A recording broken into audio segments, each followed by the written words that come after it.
Buen día a todos y todas, feliz mañana de jueves, jueves 9 de junio de 2022, arranca así el programa número 30 de Voces del Interior, en una mañana que está bastante húmeda, con mucho, ¿cómo es que se dice eso? Niebla. Con mucha niebla, la verdad. No deja de ser lindo el paisaje de neblina, ¿A vos te parece? me encanta, pero es cierto que es muy húmedo Sí. y bueno, el calzado que traje no es el apropiado para transitarla. Está con Crocs. No. La Lleno calle de agujeritos Montevideo. el calzado, Pero la bueno, verdad que es no. lo habitual de una persona que vive en la costa también, acompañarse un calzado cómodo.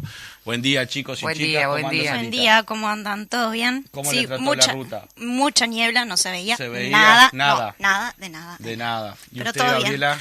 Bien, buenos días para todos, buenos días para la audiencia. Feliz cumpleaños atrasado. Bueno, muchas gracias. ¿Cómo pasó su Happy Muy Birthday? muy lindo, con la familia, mis hijos, mi madre. Muy reconfortada. La verdad que sí, Bueno, muy lindo. se A lo pesar merece, se lo merece. del día gris igual que hoy, que bueno, si a vos te parece que es lindo, no sé, tendrá algo de bucólico, Sí, pero realmente es te lo hermoso. regalo porque Es hermoso. es muy húmedo. Sí, Está la verdad que sí. Muy húmedo. ¿Y usted, Landaco, cómo anda? Es contradictorio para la salud, para la garganta, para justamente Claro. para estar Sí, bien. sí, Y el día no ayuda absolutamente ayuda. a nada, ¿viste? Sí. Y uno tiene un poco la voz tomada, medio resfriado. Pero muestra la ciudad de una manera diferente, como que la esconde y de repente aparece. Es Sí. interesante ese juego de imágenes que se crea entre Parece Pensilvania, edificios y decís vos, personas. Pensilvania, sí, Me sí, encanta. la- O Londres. O Londres. ¿no? O Londres. Londres, mejor.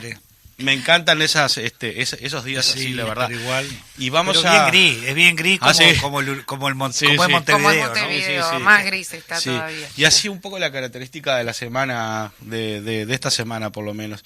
Estamos en el Día Internacional, Día Mundial del Archivo, un día que en realidad parecería ser no tan importante, pero si lo miramos desde el punto de vista de la utilidad que cumple el archivo en el registro de nuestras vidas y de lo que hacemos y de las cosas que pasan, la verdad que adquiere una trascendencia enorme, ¿no? Así que bueno, le mandamos un saludo a los archivólogos, que bueno, que tienen allí mucho que ver en todo esto. Y archivo no solamente de carácter digital, archivo también de carácter fotográfico, archivo de carácter papel, archivo de carácter médico, histórico. Si habrá variedades de archivos que de algún modo hemos necesitado clasificarlos así por categorías, ¿no? Y qué importante que son los archivos, ¿no? A veces también es cierto que no recurrimos a ellos, ¿no? Como por ejemplo en el caso de la búsqueda de detenidos desaparecidos, ¿verdad? Donde muchas Esos veces son archivos ocultos. muchas veces hay pruebas, ¿verdad?, que se transforman en archivos y bueno, y están en archivos que no se quieren consultar. Pero bueno, esa es la función del archivo, en definitiva, dejar constancia de que las cosas pasaron, de que las cosas pasan, y en el Día Internacional del Archivo le mandamos entonces un saludo a todos aquellos que de algún modo tengan que ver con esto.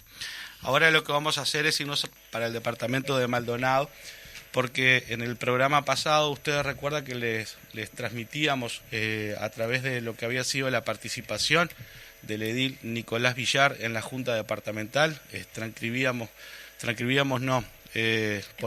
exponíamos al aire toda la intervención del edil acerca de esta instalación de una zona franca, justamente en una zona de bañados y una zona arqueológica que justamente estaría siendo el punto de inflexión para que este emprendimiento sea cuestionado.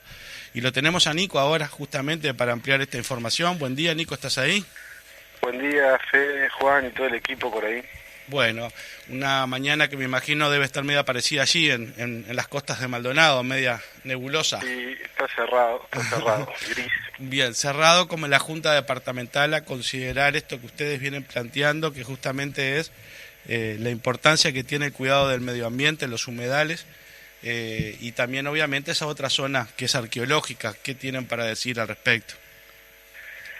Y bueno, y de alguna manera la Junta, con la composición que tiene el Partido Nacional, la mayoría que tiene el Partido Nacional, se continúa tratando temas de importancia como digamos con mucho apuro y sin permitir el diálogo, la discusión política, por lo menos sin rever en situaciones que son realmente importantes, ¿no? Uh-huh. Nosotros En este caso estamos hablando de la integración de una zona franca, que en principio es algo que está en los programas del Frente Amplio. El tema ha sido el capricho de la administración de Antía de poner una zona franca arriba del humedal del arroyo Maldonado, que pareciera que amerita un estudio ambiental. En realidad lo que ameritaría es pensar si no sería mucho más productivo ponerla en otra zona del departamento, inclusive en zonas que laboralmente son más deprimidas que Punta del Este o Maldonado. Y lo segundo, que parece un atropello, ponerla encima del humedal por la importancia que los humedales tienen en la cuestión climática, ¿no? ¿Qué aduce la Intendencia de Maldonado para decir que esa es la zona que tiene que estar colocada en la zona franca? Y argumentos no se dieron. Se plantea que tiene que ser ahí, que es un lugar que está comunicado, que tiene acceso, pero no hubo argumentos de fondo, porque el Frente hizo varias propuestas de posibles ubicaciones alternativas a esa, que contaban con la misma accesibilidad, inclusive que tenían ya digamos que la tierra estaba prevista para desarrollar ese tipo de emprendimiento, de actividades, ¿no? Ahí está. Y con respecto diríamos vamos por parte en todo caso, ¿no? Ustedes decían de que esas tierras han sido clasificadas como, o sea, primero que nada desde el punto de vista ecológico, como fundamentales desde el punto de vista por la tendencia de los humedales que cuidan demasiado de la costa. Y por el otro lado, por los hallazgos que se han hecho allí de piezas arqueológicas. ¿Qué se puede decir de esa zona desde este punto de vista? Pues yo creo que hay ahí por lo menos tres componentes importantes, ¿no? Uno tiene que ver con... Justo está pasando un vendedor. Uno tiene que ver con la importancia medioambiental que tiene esa zona. El humedal es de los más importantes del país y de la región. Los humedales en general cumplen una función importantísima contra el calentamiento global. Nosotros lo decíamos en la intervención, ocupan el 3% de la superficie terrestre, pero retienen el 30% de las emisiones de carbono. Y no solo eso, sino que cuando ellos son antropizados, cuando el hombre interviene o los daña, no solo dejan de hacer eso, sino que hacen totalmente lo contrario y sueltan todo el carbono que han retenido. Entonces, para el calentamiento global cumplen un rol importantísimo, mucho más que los bosques, por ejemplo. Nosotros pensamos en el Amazonas, todo eso. Los humedales contienen 2 veces más que lo que contienen todos los bosques las emisiones de carbono. Y además para la costa retienen nutrientes. Eso hace que nosotros tengamos unas costas que sean saludables acá en el este. A eso se le suma la riqueza arqueológica que tiene la zona, porque no es una cuestión de hace miles de años atrás. Hoy también la civilización elige instalarse en zonas costeras. Pero esto es un fenómeno que es tan común, que existen en Maldonado mismo, en la regional universitaria, en gestión ambiental existen maestría de manejo costero integrado, porque naturalmente en las costas se solapan varios saberes, porque tenés todas las cuestiones que tienen que ver con la naturaleza, la biodiversidad, el tema de la costa mismo, y también son lugares que son de riquezas arqueológicas, porque también hace miles de años la civilización, el ser humano elegía estos lugares de riqueza de mucha biodiversidad para instalarse. En este caso concreto hay estudios realizados por la Comisión Nacional de Patrimonio que hace un inventario de sitios de importancia arqueológica que están en esa zona que se va a intervenir ahora. Pero yo creo que hay un tema que engloba todo esto, porque uno podría decir, bueno, pero ¿por qué pasa este tipo de cosas? ¿Por qué hay una propuesta de ubicar una zona franca ahí sin atender de la manera que corresponde la situación? Y lo que hay en el fondo es que no hay un estudio del desarrollo del departamento, una proyección del desarrollo que sea seria. Claro. El Frente Amplio, cuando asume el gobierno en Maldonado, lo primero que hace es llamar a la academia y a la comunidad y decir, bueno, ¿qué vamos a hacer? ¿Cómo vamos a desarrollar los diferentes territorios? Pero es un trabajo que es riquísimo de estudio de la base material y para pensar cómo desarrollar el territorio. Y esa zona puntualmente, que es la zona del eje Aparicio-Saravia, donde el Frente planteó hacer la perimetral de Maldonado, que se realizó, reserva 800 hectáreas para un parque del humedal. y había una zonificación de la tierra ahí que marcaba qué tipo de edificaciones se podía hacer, qué dimensiones podía tener esas edificaciones, qué porcentaje del terreno se podía ocupar. Acá ya de arranque se propone duplicar esas dimensiones de ocupación, se propone cambiar una zona que era, los académicos en la materia le llaman buffer, zona buffer o digamos de retiro, como una primera contención al impacto del ser humano en el humedal, digamos, ¿no? Ujú.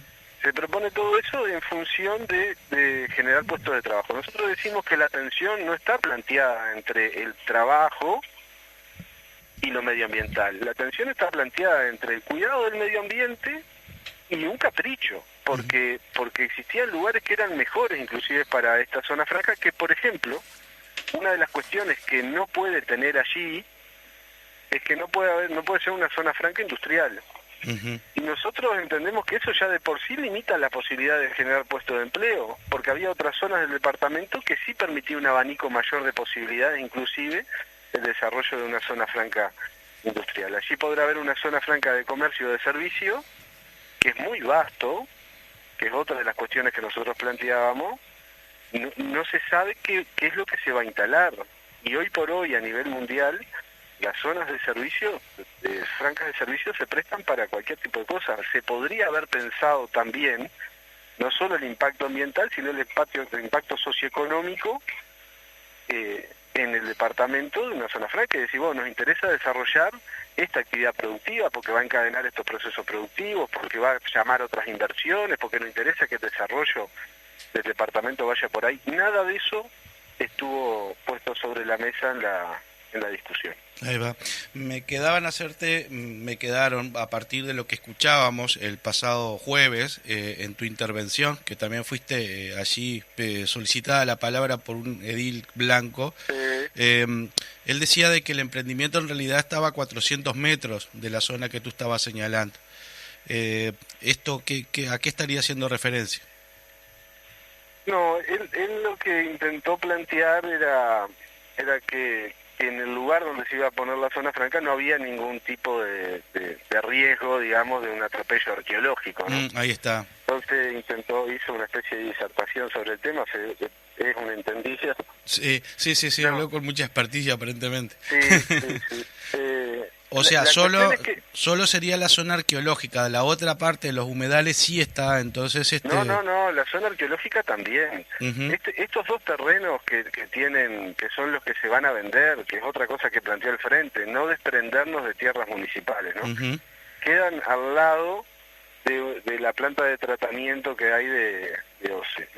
Los estudios arqueológicos se hicieron con motivo de la instalación de la planta, son terreno limítrofe. Y Ujú. además, el sitio que está georreferenciado tiene el nombre de Cañada Kennedy, Ujú. y habla de que hay registros arqueológicos en las dos, digamos, costas, en las dos franjas, márgenes de la cañada. Ujú. Es claro que cuando uno hace un estudio arqueológico no va a peinar toda la zona, Seguro. pero se está planteando que donde se estudió, digamos, que es allí, se relevaron más de 600 piezas arqueológicas. Sí, eso lo escuché. Y a partir de esto, entonces, cuando se verifica entonces de que estos terrenos son arqueológicos, tengo entendido que también allí lo que se declara es como un área protegida, por decirlo de un modo, ¿no? No sé si es la palabra protegida, pero sí de interés arqueológico.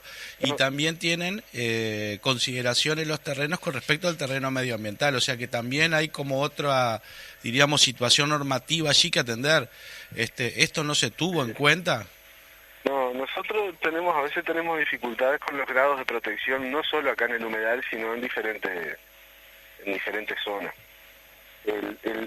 Ahí lo que plantea la Comisión Nacional de Patrimonio es que cuando se vaya a realizar actividades allí se debe notificar a la Comisión Nacional de Patrimonio, y eso es lo que no ocurrió.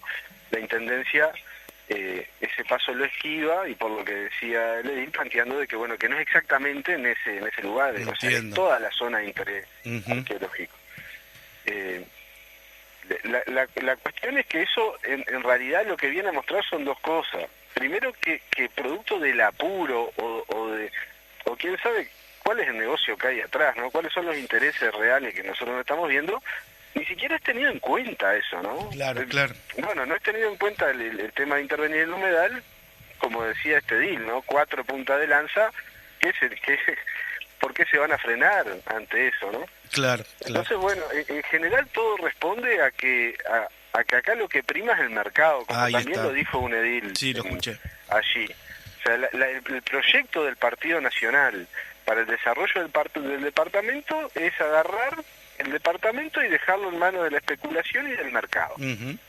Y bueno, y nosotros tenemos que ir y votar esa entrega a manos del mercado a cambio de nada, para que el desarrollo se dé de esa manera. Nosotros no estamos de acuerdo con eso, porque además el gobierno del frente dio muestras de cómo se planifica un desarrollo serio. Claro. Y desde el punto de vista de la comunidad, me imagino una comunidad sensible también a la preservación de donde ellos establecen su vida. ¿Qué dicen al respecto? ¿Han hecho movilizaciones? ¿Han habido alguna manifestación concreta que de algún modo haga replantear esto o pida replantearse esto? ¿O ha sido solamente la Junta Departamental la que ha tomado cartas en el asunto? Nosotros tuvimos otra cosa que no pasó, fue que no existieron por parte del Ejecutivo reuniones con la sociedad civil, digamos. Ahí tuvo que salir la bancada del Frente Amplio a atar diferentes reuniones en el corto plazo que tuvimos, y una de ellas fue una asociación de vecinos de Maldonado, que son la Asociación de Amigos del Humedal, que fueron ellos los que nos trasladaron además parte de la información de la riqueza arqueológica que tú allí manejaste. había. Ujú. Claro, la cuestión es que este tipo de situaciones, al no convocar a la sociedad, porque eso debería ser así, o sea, se debería convocar de antemano a la sociedad, a la gente que está en esos temas, y consultar o proponer y escuchar a ver qué es lo que plantean. A no hacerlo así, digamos que la información va después. Claro. O sea, que nosotros no tenemos medios de comunicación que planteen este tema, y si lo plantean, no lo plantean con la gravedad o la importancia que pudiera tener. Entonces, digamos, existen Las audiencias públicas creo que se llaman, cuando Sí. en definitiva son consultadas las fuerzas vivas ante la instalación de algo que modifique determinada normativa o factor existente. Claro. Y después claro, siempre después está como uno plantea las cuestiones, ¿no? Porque si este tema uno lo pone en un departamento que fue afectado de la manera que ha sido afectada por la cuestión sanitaria, que ha tenido al Estado a nivel nacional, al gobierno en retirada, y que ha bajado cantidad de planes sociales. Tenemos esa situación que tenemos, se viene con la propuesta planteando que esto es lo que va a generar el puesto de trabajo, que en realidad es un error, porque los puestos de trabajo podrían ser generados en cualquier otro lugar, ¿no? Y el mensaje también confunde. O sea, Claro. tenemos todas esas complejidades sobre la mesa. La gente podría pensar que los del Frente Amplio están en contra de que se instalen fuentes laborales, podría decirse. Y bueno, y ese es el relato que tratan la de derecha instalar. va a querer instalar todo el tiempo. También Exacto. lo hacen con respecto a las excepciones para la construcción. Claro, Nosotros lo que planteamos no es que no existan obras, lo que planteamos es que si nosotros no legislamos con reglas claras, lo que estamos haciendo es favorecer la especulación inmobiliaria, y dentro de unos años no va a haber Punta del Este, porque el desarrollo en cuanto a las alturas no va a permitir que existan nuevos emprendimientos. claro, Entonces siempre la atención quiere estar puesta en ese lugar. claro. Pero no es así. En este caso concreto, lo que se planteaba y el Frente dio propuesta era de que esto fuera ubicado en otra otro zona lugar. del departamento que tuviera las mismas características en cuanto a accesibilidad. Ujú. Queda muy claro. Y desde el punto de vista del desarrollo, tú decías, ¿verdad?, que una de las características que está teniendo el gobierno a la hora de asignar este tipo de permisos es independientemente si matamos o no matamos el medio ambiente. Pero no sé si has notado, Nico, de que es una característica que últimamente está reflejada en una cantidad de proyectos que se han presentado en otros departamentos, inclusive uno que trascendió en estos últimos días acá en el lado de Montevideo, que sería la instalación de una isla con una importante cantidad de inversión allí, de viviendas, etcétera. También lo vimos en Colonia, lo vimos en Paysandú, un proyecto que se está trabajando también allí en Tambores, en el departamento de Tacuarembó, y la característica siempre es la misma, ¿verdad? O sea, como sálvese quien pueda, ¿verdad? Con tal de que venga la inversión, como que el resto se arregla. Es un poco la impresión que deja todo esto. ¿Qué opinión tenés al respecto? Y bueno, lo que pasa es que en general, o sea, hay una cosa que no se les puede negar, que es la consecuencia con el modelo económico que ellos defienden. Claro. O sea, acá lo que se trata es de darlo todo en favor del inversor, ¿no? Y de que eso es como lo que va a generar el desarrollo. Y bueno, y del otro lado cada vez piden más. Entonces, si en algún momento nosotros no ponemos un parate, digamos, y pensamos un desarrollo que sea sustentable, pero además que piensen en otros intereses que no sean lo de la especulación, el mercado, el interés del inversor, sino que piensen en el desarrollo del departamento, vamos a tener de esta propuesta cantidad en Maldonado, en este caso porque ya llegan al punto de intervenir en el humedal, pero nosotros lo tenemos todo el tiempo. En la Junta Departamental de Maldonado hay una integración, miren, trabajadores de la construcción no hay. Podría ser yo el último que estuve en obra allí. Ahora, inmobiliarios tenemos 4 o 5. Uh-huh. ¿Por qué pasa eso? Claro. ¿Por qué esa composición se da de esa manera? Claramente pasan muchos temas por la Junta que son aprobados en tiempo récord, que tienen que ver con intereses que son distintos a los intereses de los trabajadores, de los pequeños comerciantes. Pasa por otro lado. Y bueno, y esto lo que pone en juego es el futuro del departamento para adelante. ¿Esto ya quedó aprobado, o sea, en la Junta, o sea, ya tienen los permisos suficientes como para poder empezar las obras o falta todavía? Esto tiene que ahora ya quedó aprobado en la Junta. Lo que se aprobó en la Junta fue la enajenación de esos 2 padrones, Uh-huh. que van a ir a un proceso de licitación de la zona franca, y bueno, y ahí se va a evaluar los proyectos que vengan a instalarse allí. Ahí está. Que como te dije hoy, nosotros no sabemos de qué va a ir. Uh-huh. Sí, tú te hacías de referencia con el juego aquel que hacía el show del mediodía, cuando abría una puerta y te podía llevar el chancho, te podía llevar un gran premio. Claro. Es como esa incertidumbre la que tratabas de trasladar en cuanto a lo que se puede instalar allí. Y lo que pasa es que se dan esos escenarios que son de realismo mágico, ¿no? Uh-huh. Nosotros hay 31 ediles allí que van a resolver, van a levantar la mano o no, en función de una incógnita. Entonces, nosotros le planteábamos, habíamos escuchado que las incógnitas se despejaban, ¿no? Que se Uh-huh. votaban. Claro. Ese es otro elemento. Quitemos todo lo otro que ya de por sí ameritaría que no estuviera ahí, ¿no? El impacto medioambiental, lo arqueológico, la posibilidad negada a desarrollar económicamente y laboralmente otras zonas del departamento.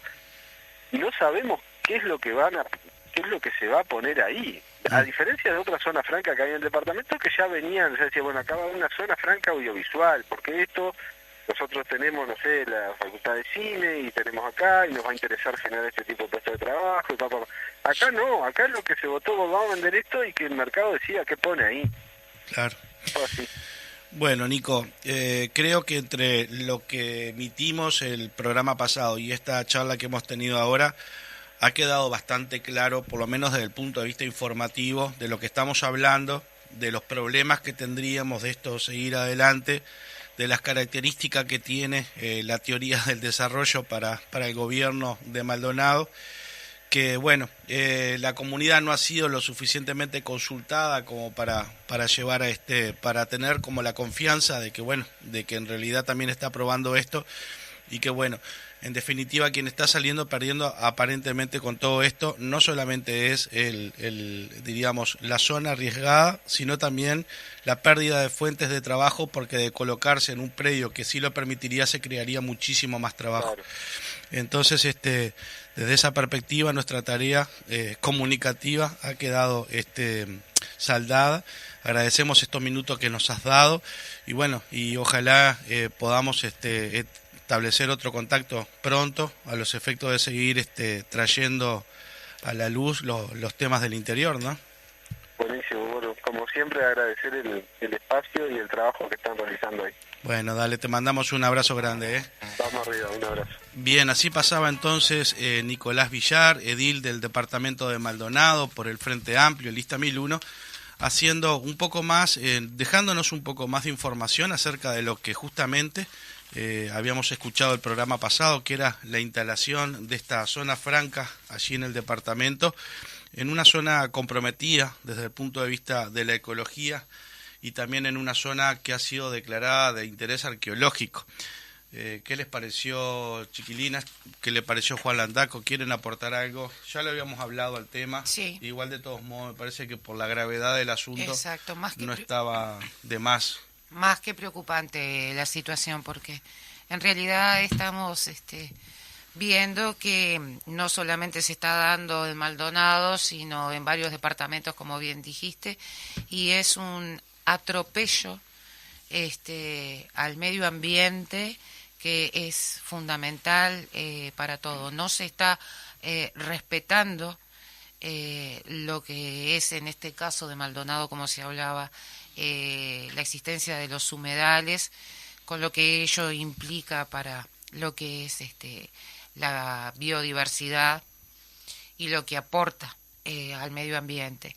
Entonces, estos casos que vemos que se reiteran, donde se pone por delante los intereses financieros, los intereses comerciales, pasando por encima de todo esto, es más que alarmante. Sí. Es un llamado de atención que creo que no nos podemos quedar quietos, hay que movernos. Sí, además que lo que decía el edil, ¿no? Que llama realmente la atención el capricho que se le pone a todo esto cuando te dicen, pero escúchame, si la pones acá, no solamente estás haciendo Claro. daño, sino que vas a tener la posibilidad de tener menos puestos de trabajo para Exactamente, tu si no es gente. una Si la pones zona en un lugar industrial, en donde no vas a dañar, claro. vas a poder tener más puestos de trabajo. En definitiva, todo pasaría por un capricho, porque que alguien explique lo contrario, o sea, porque también le demostraron de que lo que ellos decían, que por el punto de salida, por las comunicaciones que tenía ese lugar, Que puede también tener no otro alcanzaba el otro. puede tener otro O lugar. sea, entonces, en Exacto. definitiva, ¿de qué estamos hablando? Como de llevar adelante la cuestión del gobierno, allí hacían los ponchazos porque en última instancia tengo la chance de hacerlo, porque tengo las mayorías en la Junta, porque tengo obviamente el gobierno departamental, porque tengo el gobierno nacional que también un poco ampara, ¿verdad? En Lo mismo definitiva, pasaba con el proyecto de la toma de agua de Arasatí, que De también Arasatí, había ahí otro está, proyecto otro- no tan caro y de distintas características que eran más viables para se va como repitiendo algún claro. denominador en los distintos departamentos, como ¿se el acuerdan tema ambiental. de la cuestión aquella? Es como la organización aquella, La Fundación a a ganar, ganar. que está la Sí. tenían como una sucursal en cada departamento. Sí. Parece que ahora se nos están poniendo los proyectos, los Sí. megaproyectos. Me pregunto dónde está el Ministerio de Ambiente, ¿no? En todo esto. Sí, tan- ¿dónde está? ¿Y tan la creado, Dinama tan- dónde está? Pero son parte, yo creo que son Exacto. parte de la estrategia, pero aparte es muy probable que nosotros no visualicemos el hilo conductor de todo esto, porque no, a ver, está bien las casualidades, pero acá hay causas. Sí, sí, sí. Entonces, y que se repiten en varios departamentos y que en definitiva los entes del Estado, que deberían ser los controladores y el salvaguarda de justamente nuestra sociedad, son los que están fallando permanentemente. Porque todos estos emprendimientos que se vinieron tocando acá en la radio e intercambiando, ninguno tiene los estudios correspondientes concretos, serios de propio del Estado. Entonces Sí. eso llama poderosamente la Sí. atención.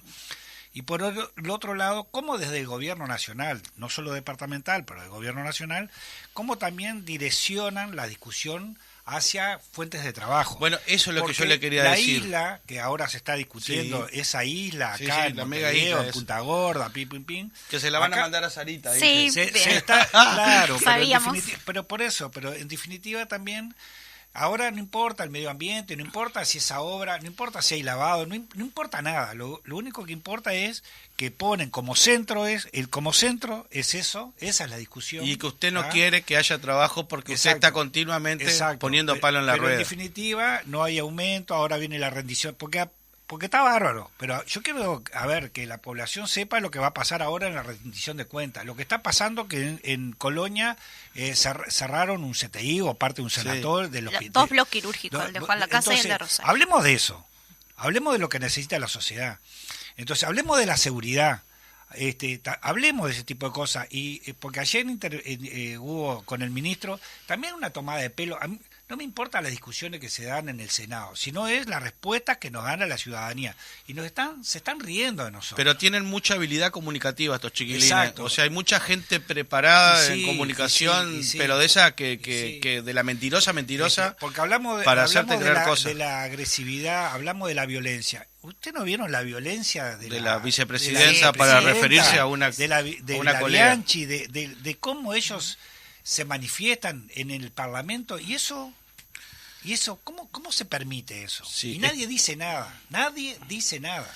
Muy bien, y la verdad que sí, tendríamos para seguir hablando y mucho, y bueno, creo que después usted, Gaby, va a retomar alguna cuestión ecológica en su columna, así que vamos a seguir conversando de estos temas. Nos vamos a la pausa porque lo que viene es la inauguración de un nuevo ciclo. Llegó la hora, Celita. Llegó la hora. Vamos conmigo.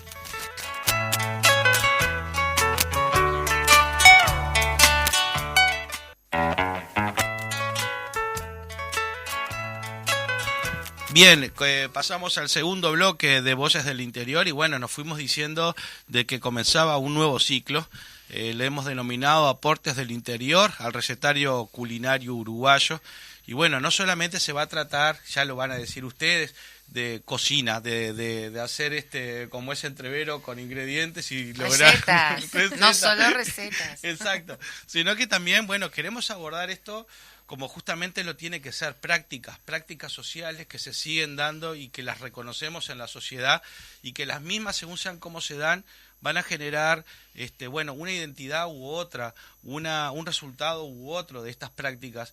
La comida no solamente es una cuestión que pasa por el gusto de mezclar, sino también muchas veces por el gusto de aprovechar. Generalmente en épocas donde hay demasiada, por ejemplo en plantaciones frutales donde hay mucha fruta que cae al piso o fruta que no se vende, esta ha dado lugares para que muchas sociedades utilizaran esos sobrantes en la fabricación de determinados jugos u otro tipo de cosas y que llegan hasta nuestros días.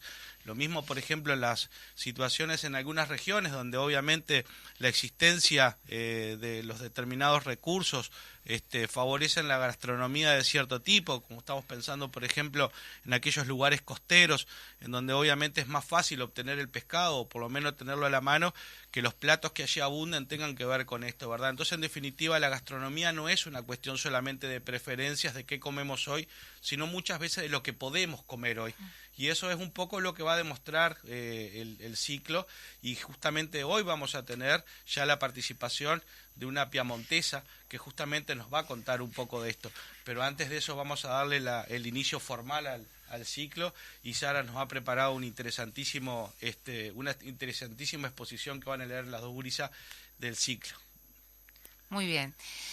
Nuestro país ha recibido muchas influencias a lo largo de su historia, y la gastronomía no iba a ser menos, ya que en los platos típicos uruguayos impera la fusión de la cocina mediterránea, española e italiana sobre todo, con influencias criollas, indígenas e incluso brasileñas.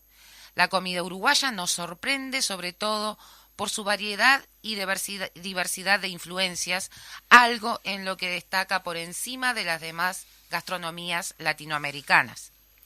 Uruguay es un país pequeño, pero con muchos contrastes entre diferentes zonas, lo que también se refleja en sus platos típicos que pueden cambiar en cada región.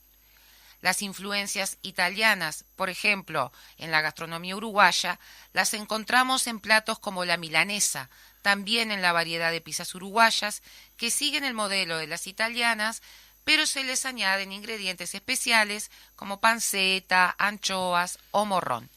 También somos muy amantes de las pastas. Otra destacable rama de la gastronomía son los quesos, elaborados de todas las formas y maneras posibles, desde el queso Colonia hasta el queso Yamandú, una variedad del Gouda a la uruguaya. Se destacan los yogures tradicionales y la crema doble. En cuanto a los postres, el postre chajá, el alfajor, que es una influencia de la cultura árabe, o la garrapiñada.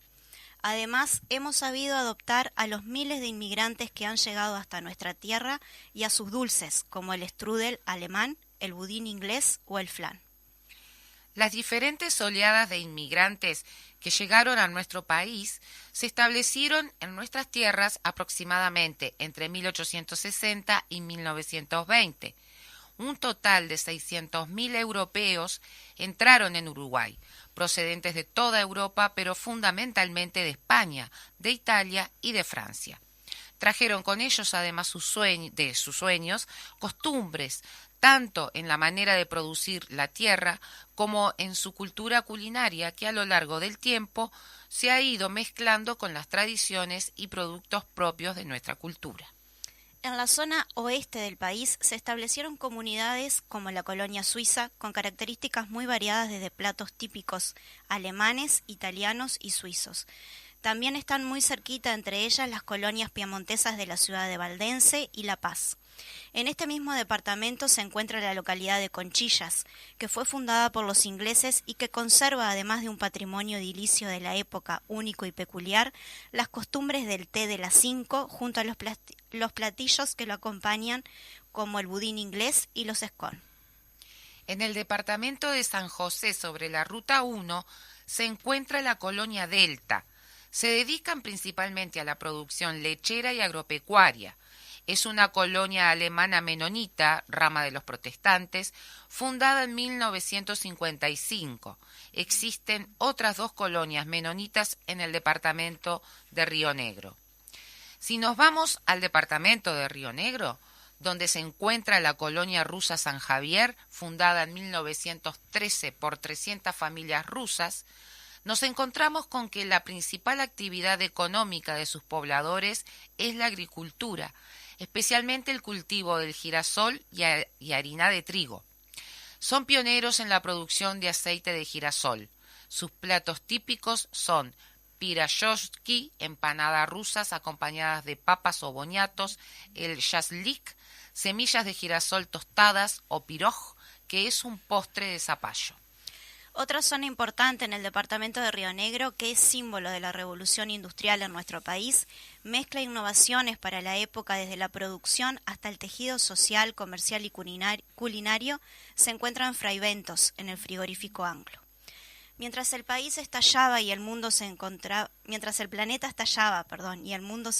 inmerso en conflicto, una compañía en el interior de nuestro país se dedicaba a dar de comer a soldados de uno y otro bando con la carne vacuna como el elemento principal.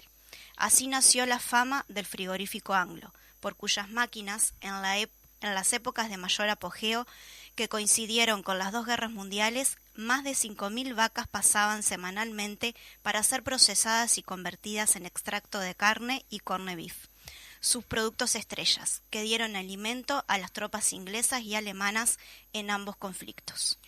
Un total de 26.000 obreros de hasta 60 nacionalidades diferentes pasaron por este enclave desde su inauguración como saladero Liebig en 1865 hasta el cierre definitivo del frigorífico en 1979. Esos empleados se enfrentaban a jornadas maratonianas de trabajo, en las que el hambre apretaba y no tenían tiempo de ir y volver a casa. Así surgieron los vianderos, que satisfacían una necesidad similar a las que cumplen los actuales delivery. Se empezó a generar una especie de oficio de viandero, donde las mujeres del barrio cocinaban y mandaban a los chicos, los hijos, a vender a los portones de la fábrica. En la parte frigorífica, el amoníaco fue una propuesta innovadora que permitió que gigantes cámaras con una capacidad total de 10.000 toneladas de carne llegaran a alcanzar temperaturas de hasta menos 20 grados. Fraiventos se convirtió en 1833 en la primera ciudad en Uruguay en producir energía eléctrica. En 1979, estas cámaras dejaron de albergar y procesar carne, pero la esencia del ex frigorífico Anglo, eje sobre el cual giraba la vida de Fraiventos, todavía se percibe en este paisaje industrial, que es patrimonio de la UNESCO desde 2015. En este ciclo denominado Aportes del Interior al Recetario Culinario Uruguayo, pretendemos, además de visibilizar las identidades de cada región del país por sus aportes gastronómicos, introducirnos también en algunos aspectos relacionados como el uso de utensilios, sazones y especias, productos naturales y formas de cocinarlos a lo largo del tiempo. También nos introduciremos en las diferentes bebidas, los vinos, viñedos y bodegas que están presentes en varios de nuestros departamentos, la elaboración de licores caseros, como por ejemplo en Rocha el licor de Butiá, por supuesto todo lo dulce, postres y diferentes recetas que compartiremos. El próximo programa del ciclo estará a cargo de la profesora María Carballo, profesora de gastronomía de UTU, maestra técnica en gastronomía egresada del INET, primera en el departamento de Colonia en recibir este título. María reside en Nueva Albesia, pero nació en el departamento de Artigas, así que también nos compartirá los platos típicos del norte del país, además de introducirnos en la cocina de la zona este de Colonia y de cómo se enseña hoy la gastronomía desde un aula en el interior. María también es chef profesional, se perfeccionó en la escuela Gato Dumas y además de la docencia se desempeña como chef en el Hotel Nirvana. Bueno, muy bien, entonces así queda presentado formalmente el ciclo el nuevo ciclo, mejor dicho, Aportes del Interior al Recetario Culinario Uruguayo, y como bien decía Sara allí en el informe, bueno, básicamente no solamente se trata de recetas entonces, sino también se trata de recuperar aquellos factores que son aledaños a la receta, pero que tienen que ver como el uso de los utensilios, sazones, o formas de cocinar, ¿verdad? Está todo bien con el tema de la receta, me encanta todo eso, pero podemos en algún momento degustar algún tipo de comida. Eso se lo vamos a preguntar a nuestro chef, Leonardo Besonar, que bueno, que empieza contándonos, para ir bajando un poco a tierra todo esto, lo que es la historia del chivito, una cosa que nació en Punta del Este y que bueno, que se ha ganado sin duda una de las características de sándwich más preferido de los uruguayos. Buenos días, soy Leonardo Besonar, soy cocinero, trabajo en el rubro gastronómico hace más de 15 años. Actualmente trabajo en un restaurante en Muelle Sur, en el departamento de Colonia, y quiero compartirles lo que he aprendido y las recetas más típicas de Uruguay. Hablar sobre los platos típicos criollos como el chivito, la salsa caruso, el arroz con leche o algún otro plato típico de Uruguay es centrarse en una historia muy rica y para chuparse los dedos de verdad. Hoy les traemos la historia del chivito. El origen de este manjar se atribuye a Antonio Carbonaro, quien por casualidad lo inventó en la década de 1940. Según cuenta la historia, este hombre tenía un bar en la esquina de las calles 31 y 32 de Punta del Este. Se llamaba El Mejillón. Entonces una noche, apurada, una señora indecisa, porque iba a cenar, lo consultó si no tenían carne de chivo. La respuesta fue negativa, pero Carbonaro se comprometió a compensarla. «Usted no se va de acá sin ser atendida», le dijo. Entonces fue a la cocina e improvisó un plato con pedazos de peseto, fetas de jamón y algunos vegetales. Quedó delicioso, lo bautizó el chivito. A propósito del intercambio con la clienta, que dio su origen, vio esto como una oportunidad de hacer un gran negocio. Y así fue, comenzaron a hacerlo, y según cuentan, llegó a vender más de 1000 chivitos por día. Carbonaro murió en 2003, a sus 83 años, dejando una viva de las tradiciones más ricas de nuestro país. Aquí te pasamos su receta más típica para que puedas prepararla al mejor estilo de su inventor. Ingredientes: pan, bife, tomate, lechuga, jamón, mozzarella, mayonesa, huevo. Modo de preparación: cocina el bife en una sartén, agrega sal cuando esté a medio hacer, ponle una feta de jamón y mozzarella arriba, espera que el queso se derrita, unta mayonesa en el pan, coloca el bife, agrega tomate, lechuga, el huevo hervido, cortado en rodajas. También se lo puede hacer al plato o al pan con papa frita, chivito canadiense. Buen provecho. En las próximas entregas daremos más recetas típicas. Bien, así pasaba entonces la primera participación que va a tener Leo en este programa. Ya lo vamos a tener un poquito más adelante, hablándonos también de los postres. Pero bueno, vamos a seguir un poquito más adelante, porque también una de las cosas que decía Sara en su presentación obviamente tiene que ver con los aportes que hicieron las comunidades extranjeras cuando vinieron a nuestro país. Y una de ellas es la comunidad piamontesa, italianos que huyendo justamente de la persecución por sus ideales religiosos, vinieron a estas tierras. Creo que son tres lugares o 2 lugares que básicamente se asentaron. Sí, uno es ahí en la zona de Nueva Albesia, ¿no? Sí. Y bueno, Y Juan Lacase, que es de donde nos habla. Y de Juan Lacase, que es donde nos va a hablar Silvia Chauvi, que es justamente descendiente de piamonteses y nos cuenta un poco la historia de esa comunidad y algunos platos típicos y tradicionales que ellos nos mostraron con su estancia acá en nuestro país. Buenos días, audiencia de Voces del Interior. Soy Silvia Chauvi de Juan Lacase y hoy hablaré de historias de la cocina. Uno de los grupos inmigrantes más fuertes en esta zona, la zona de Colonia, han sido el de los piamonteses, originarios del Piamonte en Italia, y muchos de los cuales profesaron la religión protestante, o sea, porque se abrieron de la Iglesia Católica, por eso fueron llamados protestantes, pero los que llegaron acá, a esta zona, eran pertenecientes a la rama de la Iglesia valdense, o sea, los que siguieron a Pedro Baldo, que en algún otro momento podemos contar la historia. Por lo que esta gente fueron perseguidos en su país y se vieron obligados a emigrar, como luego nos pasaría en Uruguay, que tantos compañeros se vieron obligados a emigrar. Bueno, en aquel momento fueron perseguidos por su religión diferente a la Iglesia Católica y emigraron hacia Uruguay y parte de Argentina.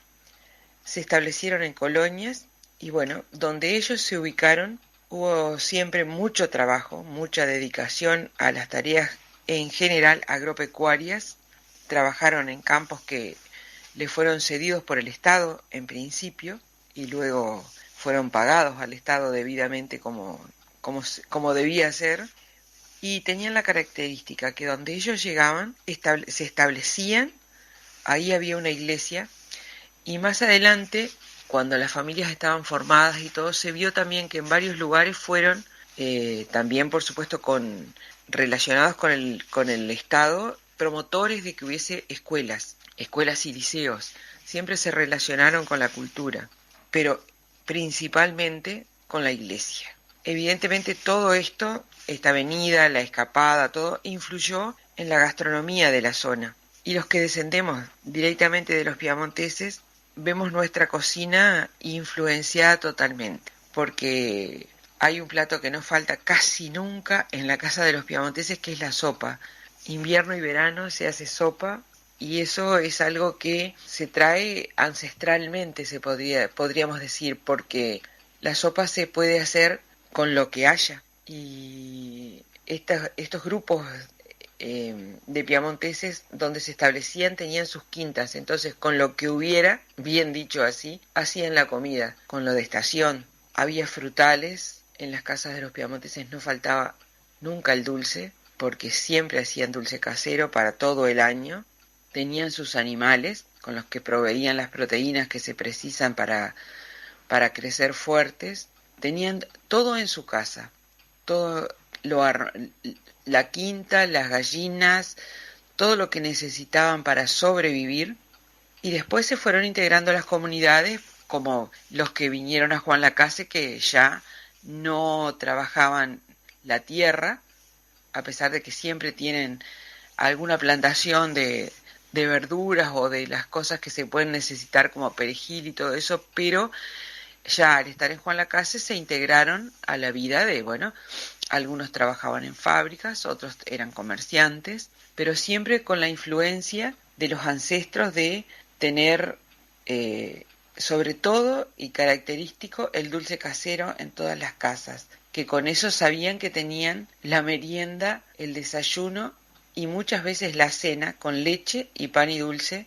Era una cosa común, y es bueno conocerla y transmitirla de generación en generación para que se sepa por lo que pasaron nuestros antecesores para que nosotros estuviéramos hoy donde estamos. Y bueno, con respecto a la receta, yo decía que la sopa era un plato primordial, y justamente al ser una receta familiar, los recuerdos que me vienen a mí son los de mi abuela, mi tía abuela, que vivió siempre con nosotros, que hacía en aquel momento algo que llamaba gaviotas, que nosotros no sabíamos lo que era, pero sabíamos que era rico. Era una pasta que se hacía, que se cocinaba en la sopa y después se le ponía un tuco, y es lo que ahora en la cocina gourmet se llama malfatti.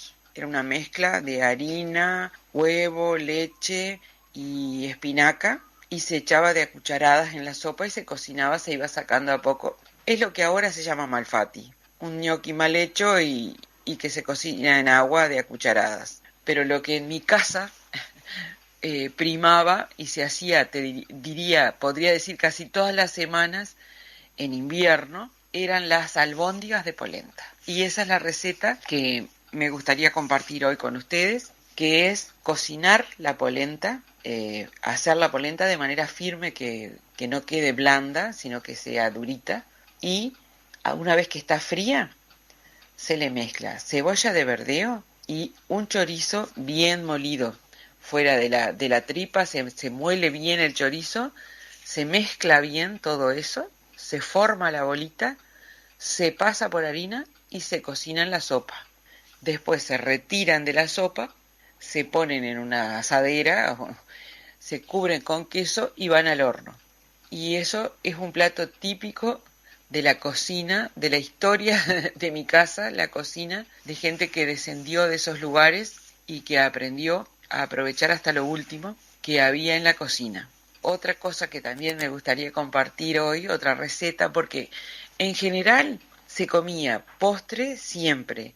Había dos tendencias. Había familias que comían fruta de postre, que ahora sabemos que parece que es preferible comerla antes porque se digiere mejor. Bueno, había familias que comían el postre una fruta o una compota, y si no, la natilla de toda la vida que hubo en la casa de los piamonteses, que era una crema que se hacía con maicena o con harina, con yema de huevo, azúcar y leche. A eso le podías poner galletitas, un poco de azúcar quemada o un poquito de canela, y ese era un postre muy habitual en todas las casas de los descendientes de los piamonteses. Bueno, con esta historia respecto a una de las colonias que llegaron a formar este país tan maravilloso que tenemos, que es Uruguay, me despido de ustedes y espero en algún momento volver a compartir un espacio.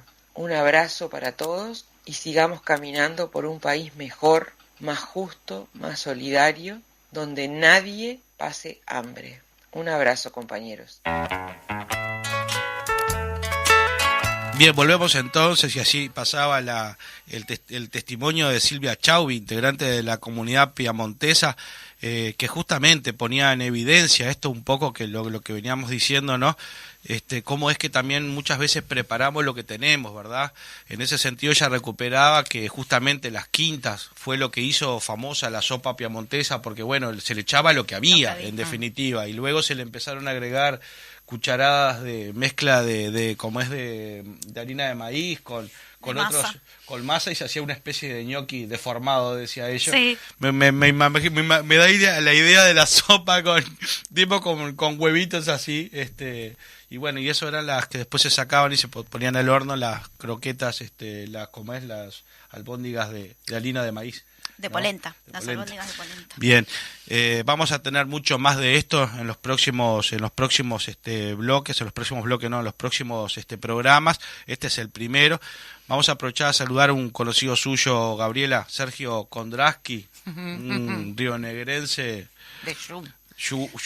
¿Cómo se le dice? Chunguense. El chunguense Sergio Kondrasky, que saluda hoy desde Pinamar al firme, escuchando el programa con nuevas escuchas. Danilo, Sergio, Gustavo y Flía. Saludos al equipo y en especial a la flamante cumpleañera. Opa. Y dice también Sergio Kondrasky que el Barenique en San Javier, infaltable comida. Bueno, a ver si agarra y nos prepara el Barenqui. También queremos saludar a como es Artín, que otro armenio que está allí en el taller de propaganda, firme, escuchándonos. Ojalá que esté pasando lindo con Voces del Interior. Ahora vamos a ir a una pausa.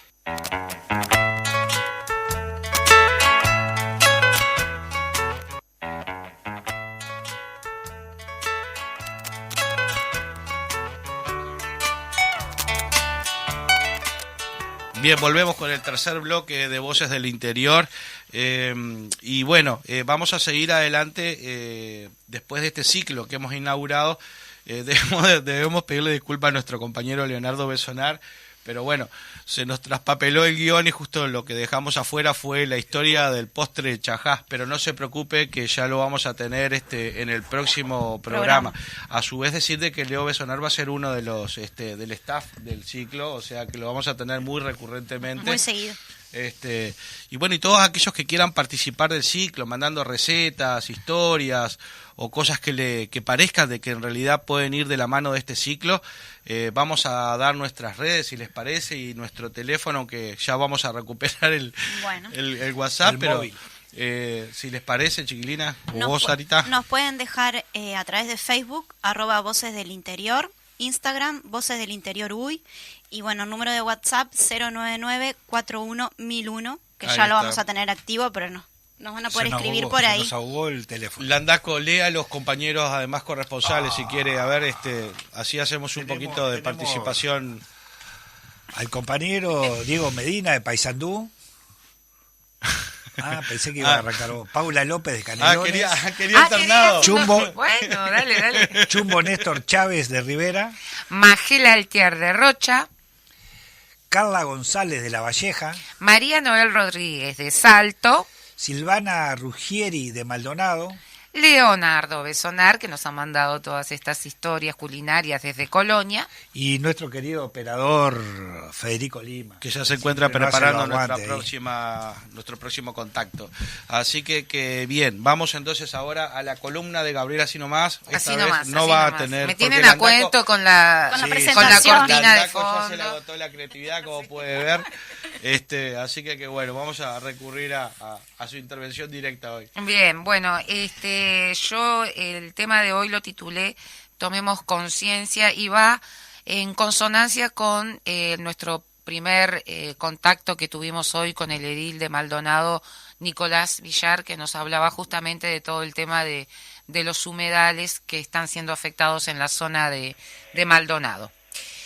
Porque el pasado 5 de junio se celebró el Día Mundial del Medio Ambiente, fecha que se conmemora desde el año 1973. Cada año lo auspicia un país diferente, y en el 2022 el anfitrión y organizador fue el país de Suecia. Nuestro planeta se enfrenta a una triple emergencia. El clima se está calentando demasiado rápido para que las personas y la naturaleza se adapten. La pérdida de hábitat y otras presiones sobre la naturaleza han conllevado a que aproximadamente 1 millón de especies estén en peligro de extinción, y la contaminación continúa envenenando nuestro aire, tierra y agua. Por todo esto, debemos pasar de dañar el planeta a curarlo. Para mantener el calentamiento global por debajo de 1,5 grados centígrado en este siglo, es necesario reducir a la mitad las emisiones anuales de gases de efecto invernadero para el 2030. Si no se actúa ya, la exposición al aire contaminado aumentará en un 50% en esta década, mientras que los desechos plásticos que fluyen hacia los ecosistemas acuáticos podrían triplicarse para el 2040. El papel de las personas y la sociedad civil debe centrarse en la defensa, la sensibilización y la participación al respecto. Es necesario tener opciones disponibles para tomar mejores decisiones diarias, y muchas de estas opciones solo pueden generar las entidades como gobiernos, instituciones financieras, empresas, organizaciones internacionales, con el poder de reescribir las reglas, enmarcar nuestra ambición y abrir nuevos horizontes. Cuanto más voces se alcen enfatizando y señalando quién es el responsable, más rápido vendrá el cambio. Por otro lado, ayer, 8 de junio, se celebró el Día Mundial de los Océanos, propuesto por primera vez en 1992 en la Cumbre de la Tierra de Río de Janeiro. El océano cubre más del 70% del planeta. Produce al menos el 50% del oxígeno de la Tierra. Alberga la mayor parte de la biodiversidad y es la principal fuente de proteínas para más de 1.000 millones de personas en todo el mundo. También es clave para la economía, ya que se estima que para el 2030 habrá en torno a 40 millones de trabajadores en todo el sector relacionado con los océanos. Pero, lamentablemente, se está extrayendo más de lo que se puede reponer. Es así que el 90% de las grandes especies marítimas de peces están mermadas y el 50% de los arrecifes de coral están destruidos. Se hace urgente trabajar para crear un nuevo equilibrio en lo que no se agote todo lo que el océano ofrece y se restaure su vitalidad, devolviéndole una nueva vida. Pues bien, el propósito de este día que se celebró ayer es informar sobre el impacto de los humanos en el océano, desarrollar un movimiento mundial de apoyo y unir a la población en un proyecto para la gestión sostenible de nuestros mares. Son dos temas que van de la mano, lo del pasado 5 de junio, Día del Medio Ambiente, y el día de ayer, Día de los Océanos, porque afecta obviamente todo lo relacionado con nuestro hábitat circundante, que es obviamente el medio ambiente y los océanos, y los peligros que están corriendo estos dos ecosistemas. Claro, esa característica extractivista de este sistema que nos organiza el capitalismo, ¿verdad?, que hace y echa mano de una manera totalmente agresiva, sin mediar ninguna especie de situación, consume, es lo que provoca todo esto. Consume, y en definitiva lo que está haciendo es generar lo que es pan para hoy y hambre para mañana, ¿no? Una manera además que obviamente cuando empecemos a pagar las verdaderas consecuencias que todavía quizás no se terminan de manifestar del todo, van a ser situaciones que realmente después va a ser muy difícil regresarlas a su lugar o capaz directamente no regresarlas a su lugar. No solo eso, sino que, por ejemplo, los océanos están minados de plástico. Y el plástico no se degrada tan fácilmente. Es cierto, sí. El plástico continúa en el agua y eso nosotros lo consumimos. O sea que ya está, ya se manifiesta en nuestra salud también todo lo que pasa con los residuos que quedan en el agua que nosotros consumimos. Eso es para otro tema también, sí, el impacto que tiene en nuestra salud. Sí. Todo ese tema. Y hay que ver también, digo, lo fuerte que es esas imágenes que a veces llegan, no se difunden tanto, capaz que justamente no es conveniente que se sepa, pero esas islas de plásticos que se forman, sí, impresionantes, donde quedan atrapadas tantas pero es impresionante la cantidad de suciedad que solamente está sobre en Uruguay se recicla el 3% del plástico que consumimos, así que todo lo demás está en el ambiente y en nuestro organismo. Es claro, y en el agua. Sí, tendremos que reflexionar al respecto, más cuando hay proyectos que tienen que ver con el uso justamente del acuífero guaraní, ¿verdad? Allí expuesto a producciones del hidrógeno verde o de otro tipo de industrias. Así que bueno, vamos a seguir adelante porque ahora tenemos un contacto telefónico con el edil de Tacuarembó, Fernando Benítez. Justamente llamamos a Fernando porque trascendió que el pasado fin de semana se instaló o se declaró, mejor dicho, un sitio de memoria a 50 años de las detenciones del año 1972, ahí en el departamento de Tacuarembó.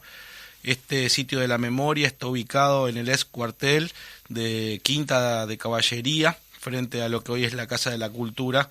Y bueno, el colectivo Memoria, Verdad y Justicia de Tacuarembó fue quien estuvo atrás de esta iniciativa.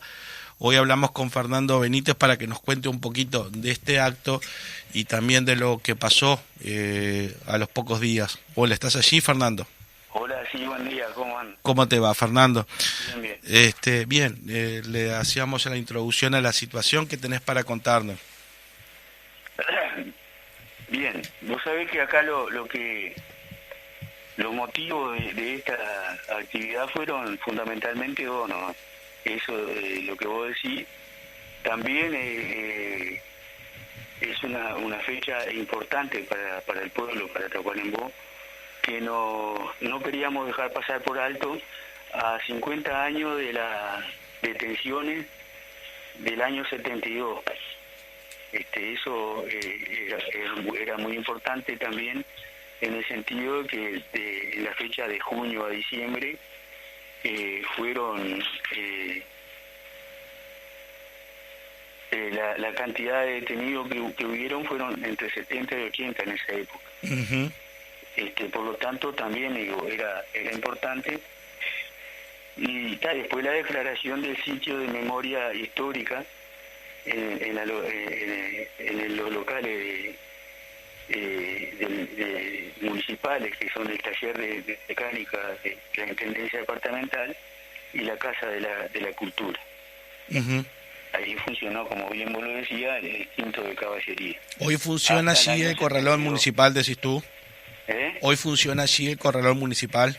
No, funciona la Casa de la Cultura, sí, donde fue el cuartel, donde fue el patio al fondo de la Casa de la Cultura, que queda por General Artigas. La Casa de la Cultura está por Ituzaingó, y en ese gran patio que tenía ahora funciona el taller mecánico de la Intendencia Departamental, y ahí fue donde estuvo el hecho de vandalización de la placa. Ahí está. Porque estaba más expuesto, porque es un lugar donde está entre una rambla y muy apartado, como que no pasa mucha gente, y asimismo fue vandalizado, se calcula que en esa misma noche. En esa misma noche del sábado 4, decís tú entonces, de que ya ese cartel que se colocaba en el alambrado ya aparecía el otro día totalmente tachonado o pintado, ¿verdad? Sí, fue pintado específicamente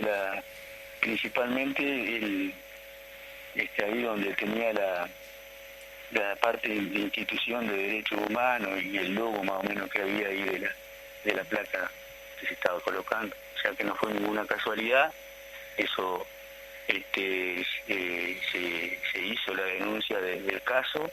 Este miércoles se denunció, compañero abogado Clay Espinosa hizo la denuncia, y bueno, ese es el hecho más triste, pero creo que lo más importante pasó el día sábado, que fue una muy buena jornada, donde las instituciones tuvieron una parte oratoria, la institución de Crisol, también los familiares de Memoria, Verdad y Justicia de Tacuarembó tuvo su parte oratoria, tuvo también la participación de los jóvenes con toda su arte musical, con su poesía, y la cultura estuvo presente.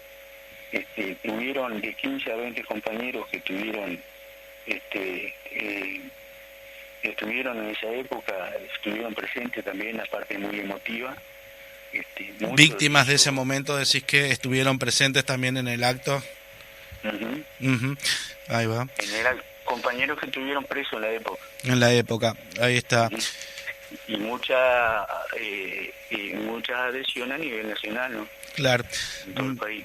¿Me podrías contar un poquito más acerca justamente para aquellas personas que en realidad quizás no están tan empapadas de estos años, ¿verdad?, tan duros para el Uruguay? ¿Por qué reivindican exactamente las detenciones del año 1972, siendo de que el periodo dictatorial, bueno, fue hasta el año 85, ¿no? ¿Por qué particularmente ustedes hacen como punto en esa fecha? Y bueno, porque ahí fueron las detenciones más abrumadoras que hubo en Tacuarembó. Obviamente que después el cuartel se muda rumbo en la ruta 5 allá, y bueno, y ese fue un hecho muy que tocó muy fuerte en la sociedad de Tacuarembó, y lógicamente sin desconocer de lo que siguieron las detenciones durante todos esos años de la dictadura, marcó un hito, una fecha histórica para nosotros que quedó muy en la memoria, y bueno, y parte de esta ley que reivindica la memoria y el reconocimiento a aquellos que fueron avasallados por el Estado y por esa política nefasta, creo que era importante esa fecha de resaltarla. Claro. En ese marco. ¿Qué implica para el lugar haber sido declarado sitio de la memoria? O sea, ¿qué puede desarrollarse allí, qué no puede desarrollarse? Uh-huh. Y ahí la responsabilidad que tenemos es, bueno, justamente generar condiciones, en primer lugar, que no se puede modificar los lugares tal cual fueron. Esa parte de la ley lo especifica, y eso como una medida de memoria y de reconocimiento a ese lugar. El reconocimiento es particular, personal, pero también es para todos los colectivos y para la sociedad en su conjunto. También ahí se pueden hacer espacios de recreación, espacios de culturales que implique la memoria y que implique el reconocimiento a esos lugares, para que no suceda esto nunca más. Claro, y se cuenta con alguna especie de financiación. ¿Pueden acceder a algún proyecto que justamente sea financiado por no sé, algún organismo que justamente tenga que ver con esto? ¿Adquieren alguna sensibilidad mayor para adquirir fondos? ¿Cómo desarrollan los proyectos que allí puedan darse? Y bueno, y eso la comisión está conformada por la UDELAR, por la parte, una parte, digamos, pública, digamos, que está el Ministerio de Cultura, está la UDELAR, está la institucionalidad, la Comisión de Derechos Humanos, ¿no? Uh-huh.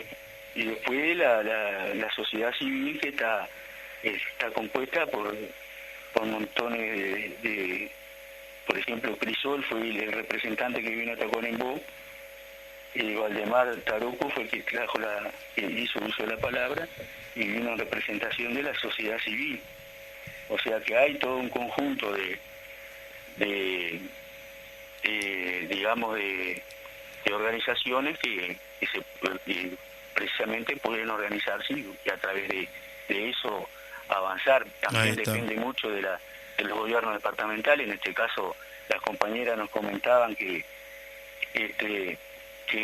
fue el intendente no dio mucha importancia, o sea, como que un poco ajeno a esta ley. Tampoco tenía mucho conocimiento del alcance de la ley, porque uh-huh. El intendente no recibió a la delegación, pero sí el que está a cargo de la cultura en Tacuarembó recibió, y con algunas demandas y algunos pedidos justamente de reformar esa parte de donde la ley no lo permite, y se molestaron mucho cuando entendieron de que tenían que pedir permiso a esta comisión para poder hacer alguna reforma. Claro. Así que en esos niveles estamos en Tacuarembó, por lo tanto habrá que trabajar mucho en el tema de la cultura, en el tema de cómo nos insertamos en digamos, la contrahegemonía cultural que debemos impulsar desde aquí, y a todo este tipo de cuestiones, para poder tener una mejor incidencia. Claro. Y al respecto, Fernando, te quería preguntar, en el marco también de que hace poquito dejamos atrás el mes de la memoria, básicamente el epicentro es en la Marcha del Silencio, ¿verdad?, del 20 de mayo. Uh-huh. ¿Qué repercusiones tuvo este día allí en Tacuarembó? ¿Se marchó? ¿Se hicieron actividades? ¿Qué características asumió ese día? Sí, bueno, ese día se hizo una marcha, como se hace todos los años. Fue una marcha muy interesante, prácticamente se la hizo por todo el centro de la ciudad. Estuvo muy concurrida, a pesar de lo inhóspito del día. Como siempre se hace, se llegó a la Plaza 19, al pie del prócer, ahí donde se dieron como siempre se hace, los nombres de los compañeros desaparecidos. Uh-huh. Entonces, bueno, pero tuvo una repercusión hubo mucha participación de la población, y una previa muy importante que nos permitió finalizar con esa marcha muy grande que hacía tiempo no se veía en el departamento.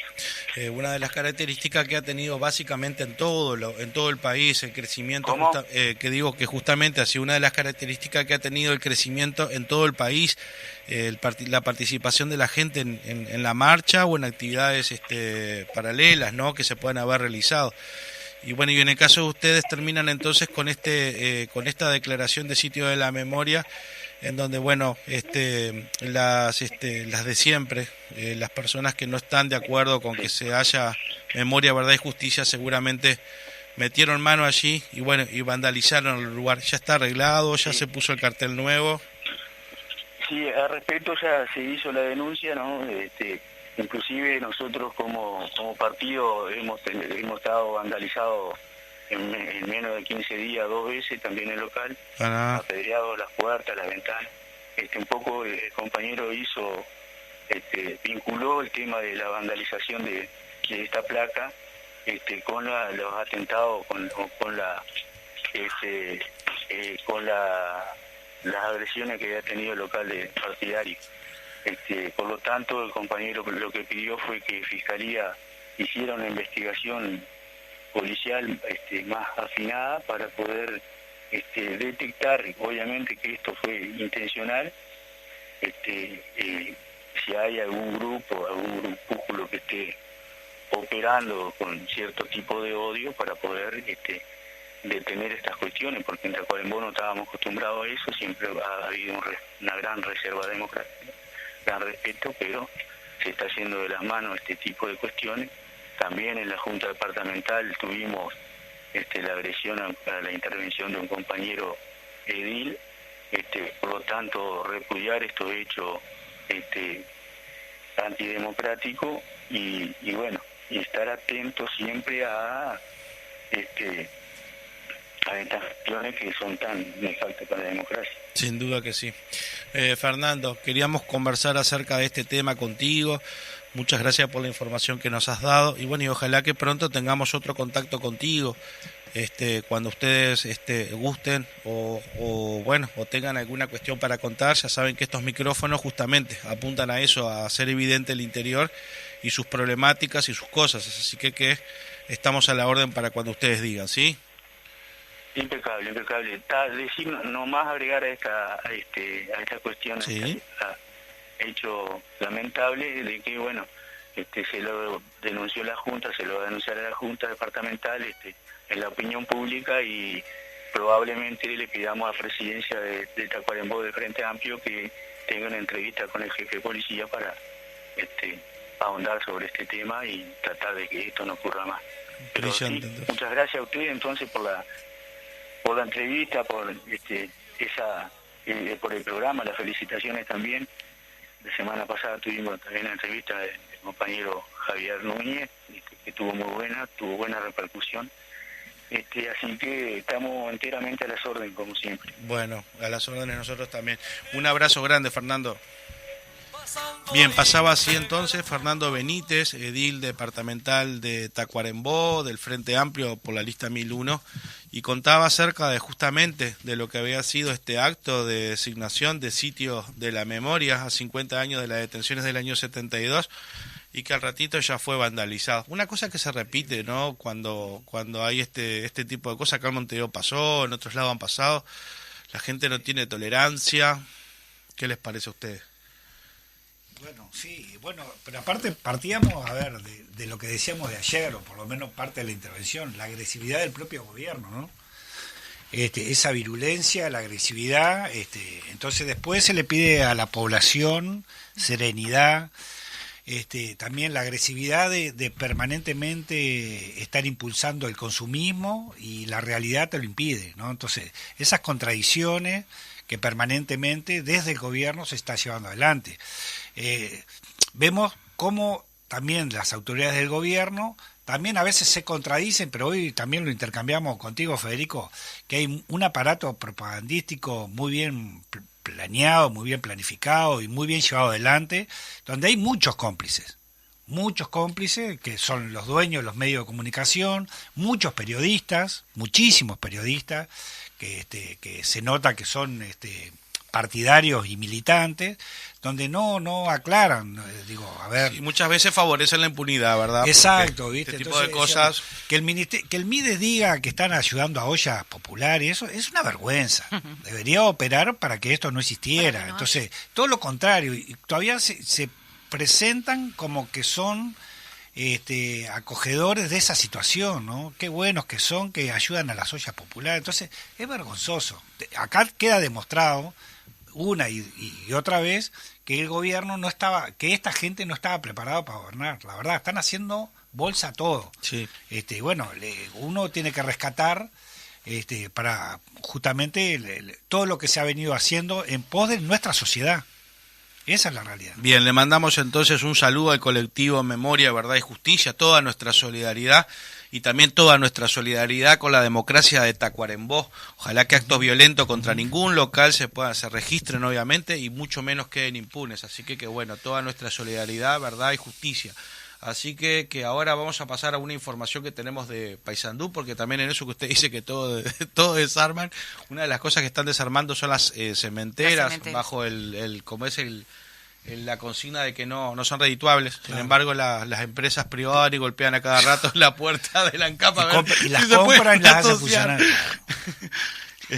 Bueno, esto es la fuente es el Telégrafo de Paysandú y el titular es Paros por industria cementera estatal y pública.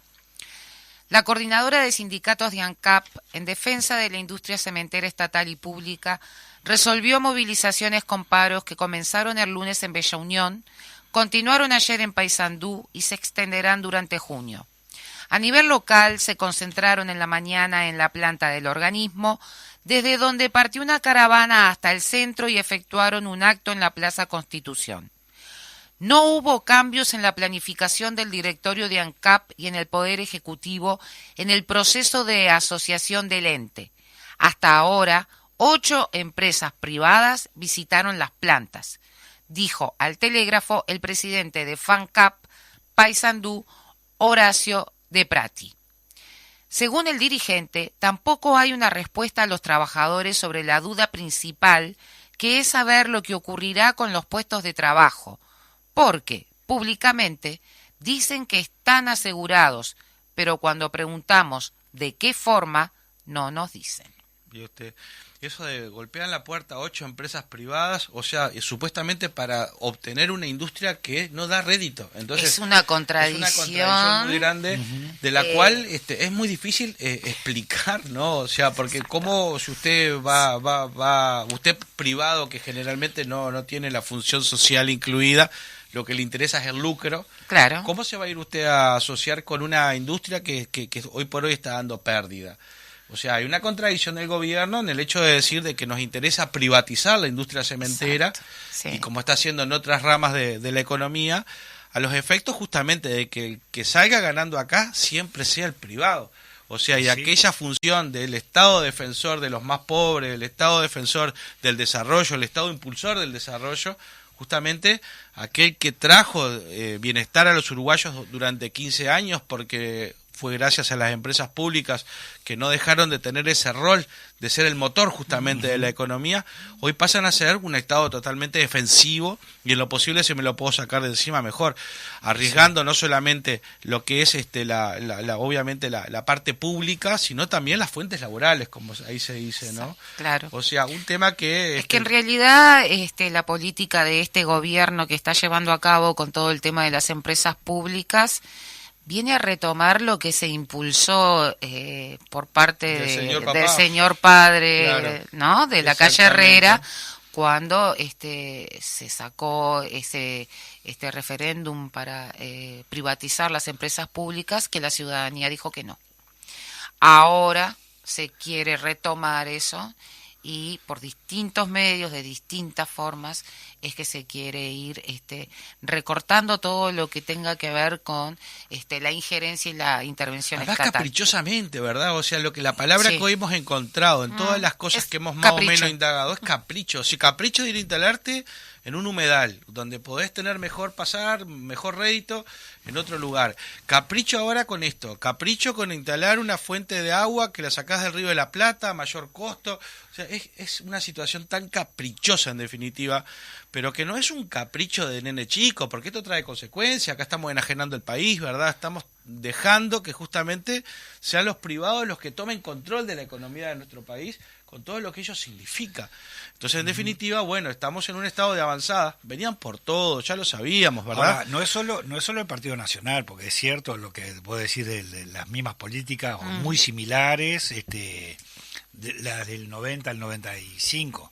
Pero el tema ahora se agrava porque hay una coalición. Hay Sí, una están coalición, todos están los blancos, apoyando.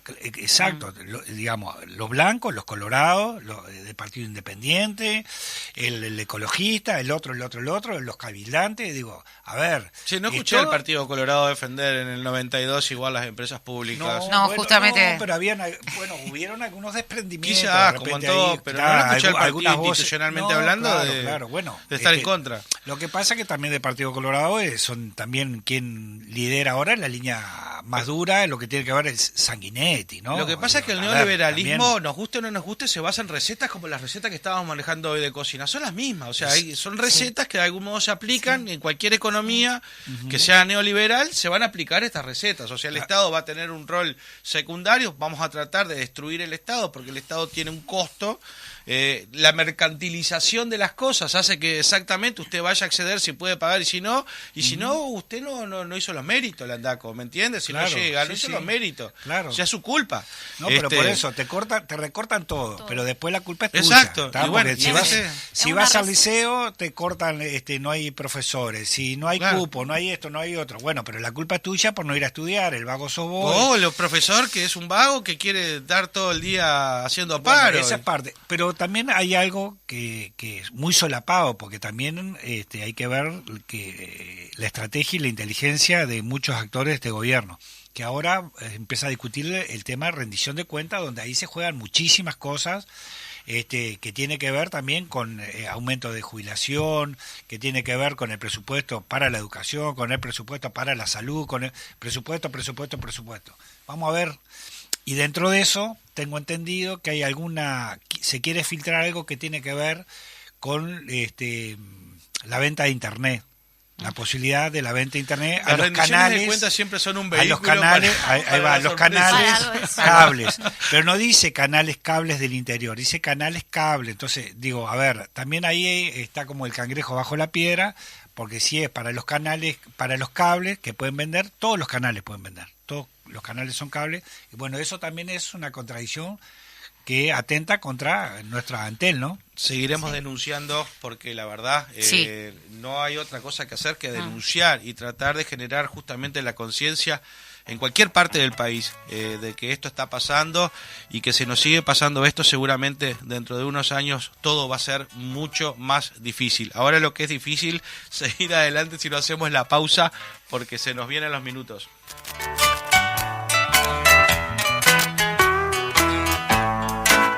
Vino del norte. Bien, volvemos con el último bloque de Voces del Interior y bueno, voy a tratar de, después de estas conversaciones informales que tenemos acá mientras esperamos, ¿qué nos viene? Ahora vamos a ir a Rocha porque lo que viene es el informe de Magel Altier. Muy buenos días, compañeros, compañeras de Voces del Interior.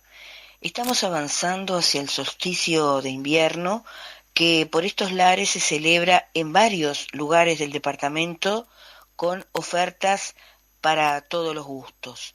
El 21 de junio, por ejemplo, en el Centro Cultural de La Paloma se realiza el Festival Solsticio de Invierno con charlas, tambores, música, hogueras y fogones. Han solicitado llevar un alimento no perecedero para compartir con el comedor municipal. Se presenta allí la muestra Año Nuevo del Sur, que ilustra el significado y simbología de esta fecha para los pueblos de esta parte del continente.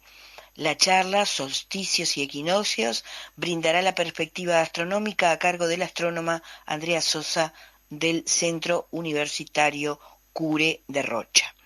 Participarán tambores de la Paloma y se encenderá, como es tradicional, la hoguera con brasas del año pasado. Al cierre se recogerán nuevamente las brasas para la que se encenderá el año que viene. Habrán también hogueras de San Juan en La Pedrera, el 23 de junio, junto al Club Social y Deportivo.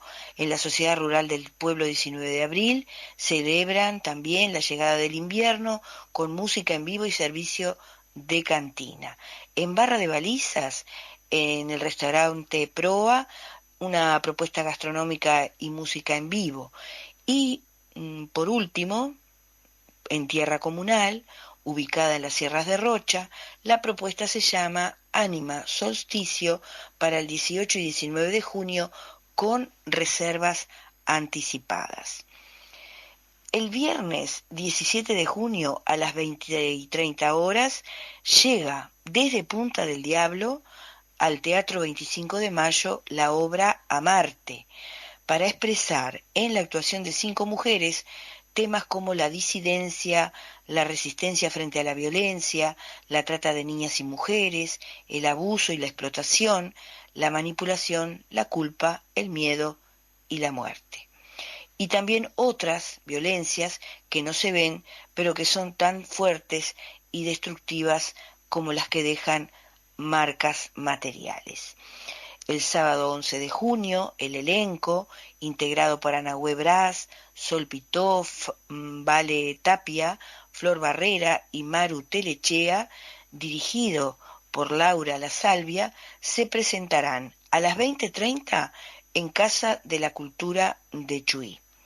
Las entradas de 200 pesos se pueden adquirir anticipadas en el Centro Cultural de Chuy para la función que se va a realizar en esa ciudad, y en el almacén Calle Ramírez, casi 19 de abril, para la función del 17 de junio en el Teatro de Rocha. Llega a nuestro departamento el programa El Frente Amplio Te Escucha, con la presencia del presidente Fernando Pereira y una delegación que desde Montevideo coordina, junto a la Mesa Departamental del Frente Amplio, las visitas y reuniones con instituciones y organizaciones en todo el departamento. Es bueno informar que este programa, El Frente Amplio Te Escucha, estará recorriendo varias veces todo el país desde aquí al 2023. En Rocha van a ser 3 días de intenso trabajo, recogiendo planteos, insumos y reclamos de la sociedad civil.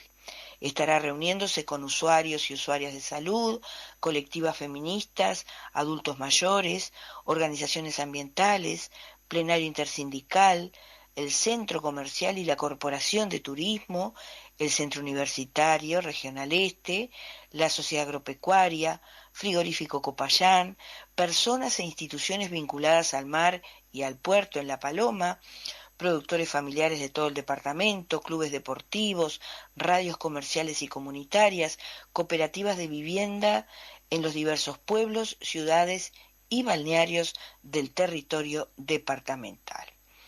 Por su parte, la Mesa Departamental del Frente Amplio convocó el pasado lunes a una conferencia de prensa para tratar 2 temas de gravedad en la voz de su presidenta Flavia Coelho, acompañada por las distintas autoridades del Frente Amplio y los ediles de la Junta Departamental.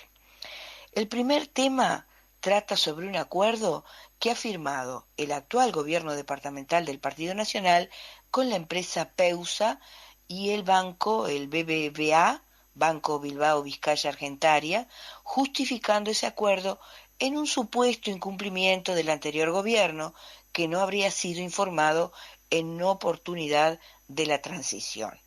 Recordemos que el Frente Amplio desarrolló en su momento, y con esta empresa, Peusa, un plan de desarrollo energético eficiente para la instalación de luminarias. Pero las afirmaciones del intendente no se ajustan a la realidad, y así se demostró con la documentación correspondiente en esta conferencia de prensa. El segundo tema refiere a la autorización de un emprendimiento en una zona muy vulnerable desde el punto de vista ambiental.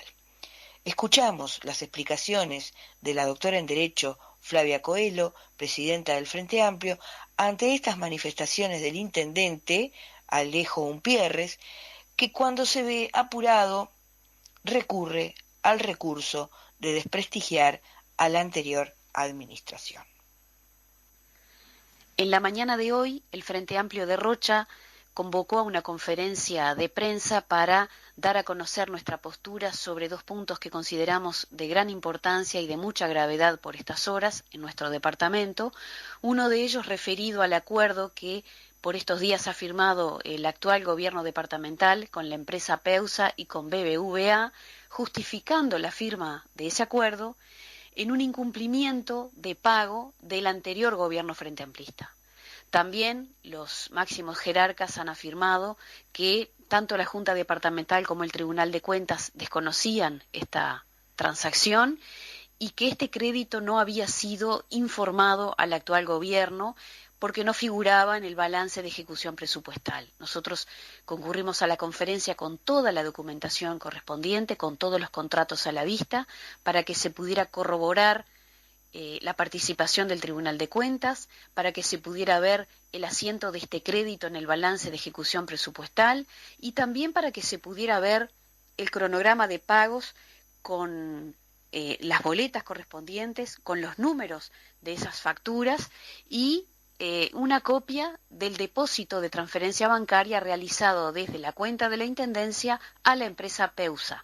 Esto se realizaba en forma anual, en los meses, siempre en el mes de abril, y se hizo así regularmente hasta el año 2020, fecha en que nosotros estuvimos en el Ejecutivo Departamental. Después vino la transición, toda esta documentación se le trasladó al señor Intendente, y bueno, en el mes de abril del 2021 y en el 2022 le corresponde al actual gobierno hacer efectivo el pago de estas partidas. También mostramos allí un contrato de cesión en garantía firmado entre Peusa y la Intendencia de Rocha para el caso de que la Intendencia incumpliera con sus obligaciones, ¿verdad? Y bueno, se activaría todo este procedimiento. Ambas informan a OPP que han suscrito este contrato, pero este mecanismo se dispara solo ante un incumplimiento de la Intendencia, cosa que jamás sucedió en el gobierno frente amplista. Y obviamente sucedió ahora, porque en el acuerdo firmado recientemente surge como firmante por primera vez BBVA, ¿verdad? Obviamente acá ha habido un incumplimiento, pero nada tiene que ver con eso el gobierno del Frente Amplio. Nosotros hicimos una exhibición de toda la documentación para que la población corrobore la honradez, la puntualidad y la seriedad que tuvo la administración del Frente Amplio en el departamento y en el país. Y además le dejó al actual gobierno la mejor situación económico-financiera desde 1985 en todos los gobiernos departamentales que ha conocido Rocha. También llevamos todo ese material para compartir con los medios de comunicación y dejar bien clara esta situación. El segundo tema de gran importancia es el recurso de apelación contra un decreto departamental aprobado por estos días en la Junta, con los votos solamente del Partido Nacional y los votos en contra del Frente Amplio y del Partido Colorado. Se desconoce, a través de la vía de la excepción, toda la normativa que existe a nivel nacional y también instrumentos jurídicos departamentales que tienden a la protección del medio ambiente, porque Rocha tiene una importante área que son áreas protegidas, ¿verdad? Y tenemos mecanismos legales y muchos controles como para la protección en cuanto a la intervención humana en esas zonas. Se podría pensar que de pronto hay que modificar las normas y propiciar otro tipo de desarrollo. No nos negamos a esa discusión, en absoluto. pero sí nos negamos a que por la vía de la excepción se autorice a un particular lo que se le niega a la generalidad de la población. Este emprendimiento que se autorizó requiere la construcción de una infraestructura que realmente altera todo el ecosistema de ese lugar, y entendimos que, amparados en lo que dispone la Constitución, la bancada Frente Amplista debía apelar ese decreto ante la Cámara de Representantes, y hoy se lo estuvimos informando también a la población de Rocha a través de los medios de comunicación que, como siempre, nos atienden, concurren y nos sentimos realmente muy respaldados. Bien, volvemos así entonces ya con los últimos minutos finales de Voces del Interior. Dejamos atrás el informe de Magela Altieri, y bueno, y como es de costumbre, Magela siempre aportando esas cuestiones tan interesantes que suceden en su departamento, en este caso lo que tiene que ver también con la celebración del solsticio de invierno, o sea, se nos viene el invierno, sí, y así se celebra en distintos lugares. Y hablando de invierno, plan de invierno en Canelones, plan de invierno, refugios canarios. Si ves alguna persona en situación de calle, comunicate por WhatsApp al 098-553-552. Muy bien, Landaco.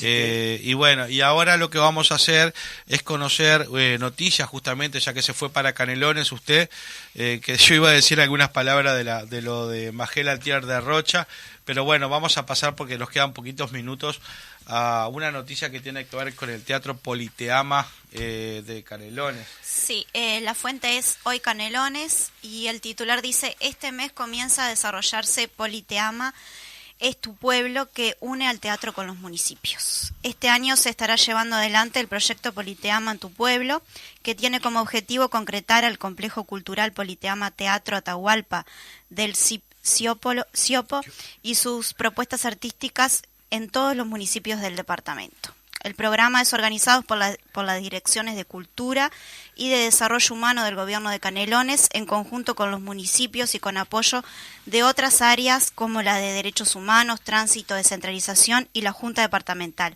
Desde la pasada jornada quedó abierto un llamado en que los artistas interesados podrán postularse para formar parte de la grilla del ciclo, que tendrá funciones en el mismo Politeama y en diferentes localidades del departamento. Desde el comienzo del proyecto, el próximo 22 de junio, se llevará a cabo 5 funciones en el complejo Politeama, tanto de presentaciones musicales como de teatro, con la presencia de público de diferentes municipios todos los miércoles a partir de las 18 horas. En la siguiente etapa el equipo técnico del teatro recorrerá el departamento para ofrecer más espectáculos con el objetivo de llegar a todos los municipios canarios, según le contó hoy a Canelones Jorge Schellenberg, director de Politeama. Primer nivel. La idea es que en cada municipio se haga una función de música de teatro, obviamente gratuita, donde se le estará pagando a los artistas, explicó Schellenberg. Nos parece que si bien hay antecedentes valiosos, como fue Un Pueblo al Solís, que era una actividad en la que un pueblo entero iba a ver una función al Teatro Solís, acá le agregamos la vuelta, que el teatro vaya con lo que tiene a cada lugar, expresó Schellenberg al nuestro medio. Además, destacó que el Politeama es un teatro único en el departamento, hasta en el país, por todo el equipamiento que tiene, por los profesionales y técnicos que trabajan para tener los mejores espectáculos. Gran aporte. El director del complejo señaló que se estará generando trabajo genuino para un montón de artistas del departamento, luego de momentos difíciles por la emergencia sanitaria. Han sufrido la pandemia, que ya sabemos lo que fue para el sector cultural, que fue de los más castigados y que en Canelones se ha vivido en forma muy fuerte, explicó. En este sentido, destacó también que el proyecto no pertenece únicamente a Politeama, sino que es parte del programa del gobierno de Canelones.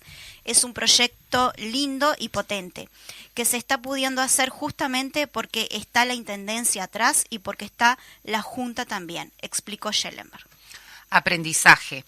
El año pasado, en el mes de noviembre, se llevó a cabo una experiencia similar que tuvo un ciclo de presentaciones de teatro en el Politeama con la presencia de público de diferentes municipios durante una semana.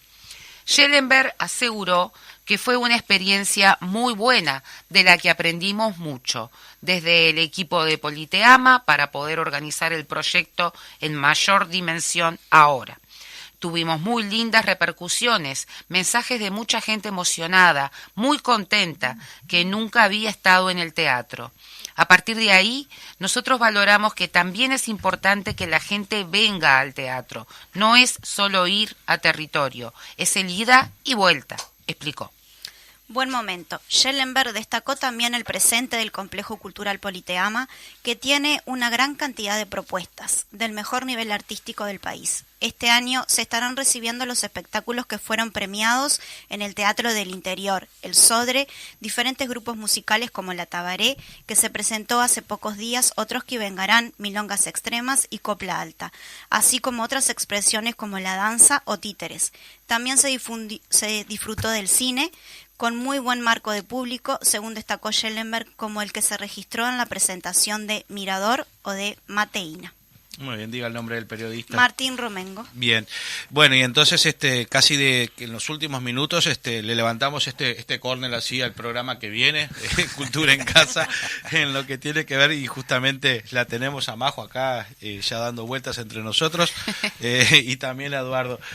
Ahora vamos al último informe, que es el informe de Leonardo Besonar, no el que tiene que ver con la cocina, sino su habitual informe de todos los jueves.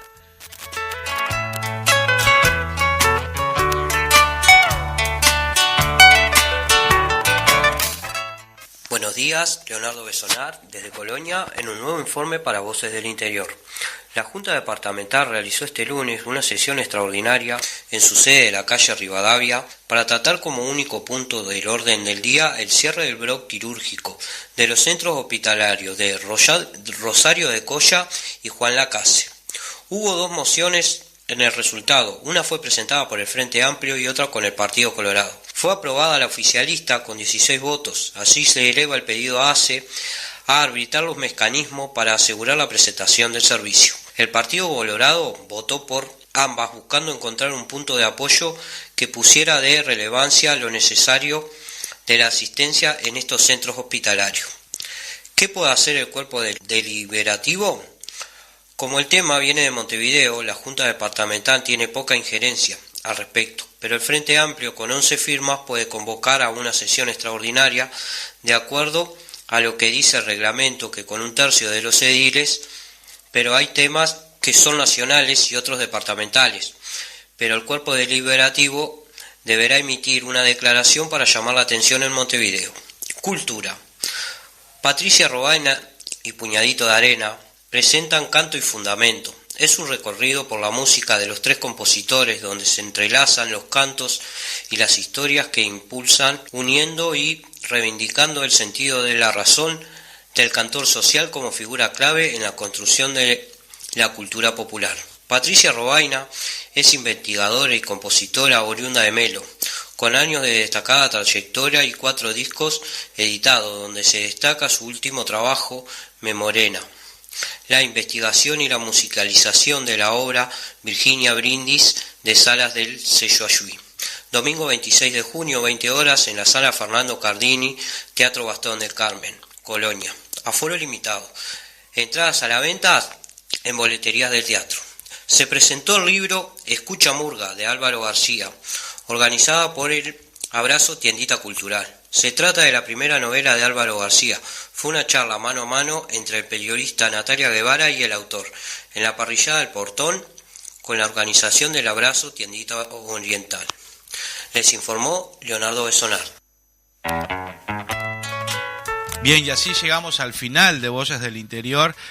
Una apreciación que nos hacen, y está muy bien, es que las recetas que se han estado compartiendo en el ciclo que hemos denominado Aportes del Interior, el recetario culinario uruguayo, van a quedar publicadas en nuestras redes, en Voces del Interior, @Voces del Interior en Facebook, Voces del Interior UI en Instagram, y bueno, y cuando tengamos el teléfono también por allí las podemos hacer llegar en caso de que alguna escucha las quiera recibir.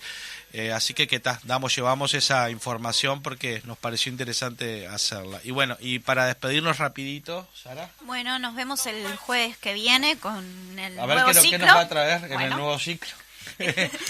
Los esperamos en el próximo programa número 31 que va a corresponder al próximo jueves. Muy bien. Así será. Y antes de que se nos escape un minuto más, saludamos el aniversario de la radio que se encuentra cumpliendo 92 años, Fede. 93 años, nos dice Fede. Está viejita la radio, pero bueno. Toda una trayectoria. Ahí va. Nos vamos con la canción de Camaronero de Nelson Pindingo Pereira. Esto en alusión a lo que tiene que ver justamente este ciclo, ¿no? O sea, decíamos de que comemos lo que hay. Y bueno, el camaronero es una de las profesiones que se dan allí en Rocha. Y de ahí salen muchas también recetas que vamos a compartir después más adelante. En lo arrastrar de la luna al mar su plata serena, y en sus bordes arenosos arde un mundo de faroles, como noctámbulos soles que palpitan temblorosos, desdibujando arreboles, y en tu instinto peregrino, camarón, tú ya no puedes escapar a tu destino, marca el desove tu sino en un calvario de redes. Canción del camaronero que lucha con tanto afán, vaivén de redes que van transmutando los luceros en tibios trozos de pan. Mate, faroles, botellas, bote, parrilla y fogón, y a veces una reunión con contrapunto de estrellas.